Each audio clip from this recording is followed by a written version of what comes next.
Many fans are wondering what Capcom is going to have in store for us at E3 this year. I will be talking about this topic in depth in this video, providing quite a critical analysis as always, so let's get into this without any delays or without any introductory pauses or extensions. So first off, we have to look at the last time Resident Evil was shown at an E3 event. The last date would be in 2018, and for those of you who are unsure, E3 runs at the same time each year, which is in June. Now, to carry on and elaborate beyond this, we have to look at the history of other Resident Evil title revelations at E3s as well, and then we can get an understanding of how many years it usually takes for a Resident Evil to reappear at another event. Looking at the previous title before Resident Evil 2, which is number 7, now this event actually happened in 2016.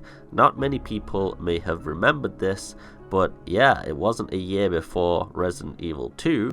It was 2 years before Resident Evil 2's remake that the E3 came out, which you might be getting my point here. There may be more than a year gap between each revelation for each game to give enough time for a development cycle. But let's go further back and look at Resident Evil 6 as well. Now, Resident Evil 6 was announced at E3 in 2012. Now, there's a huge 4-year gap between that and Resident Evil 7's E3 announcement. And of course, there is also a gap I've left in the text there on purpose, and that is because Revelations 2, which was not announced at the E3 game show, but rather the Tokyo Game Show itself instead, and Capcom, remember, revealed a bunch of information about it, and then proceeded to advertise it as per normal.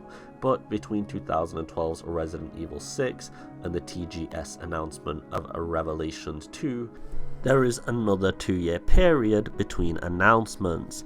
Now, of course, for anybody that has any basic grasp of math here, you can see there is usually a 2-year gap between announcements of games. Release dates are a whole nother thing, but between announcements, Capcom seems to have a steady handle on revealing a project for Resident Evil every 2 years itself, and this does seem pretty consistent, and thus it does seem a little bit hopeless if you look at it from this perception that Resident Evil will have any announcement at E3 2019. However, should you lose all hope?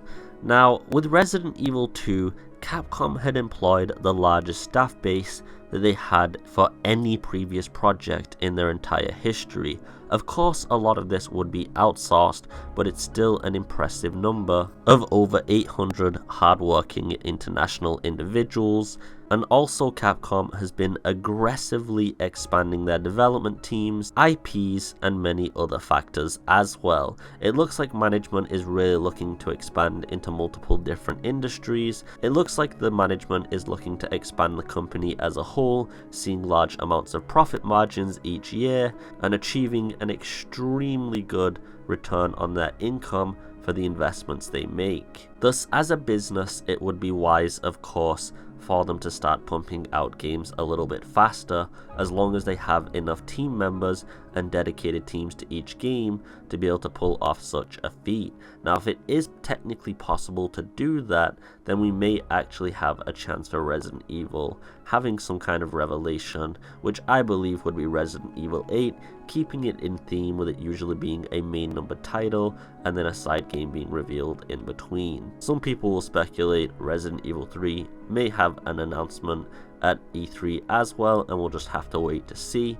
But of course, I wouldn't keep your hopes up too high. You saw the maths earlier, and it does seem to have a 2-year basis. But on that note, you can definitely expect, if it doesn't come out this year, we'll definitely be seeing some kind of announcement for a future Resident Evil project in 2020's E3 event. Anyway, I just wanted to give everyone a pretty accurate analysis here. This one is pretty consistent. You've seen all of the data, and I just hope this video has been informative, educational, entertaining, and of course Jeff wasn't involved, so it was not actually clickbaity. I hope you've had a beautiful day. As always, take it easy and peace.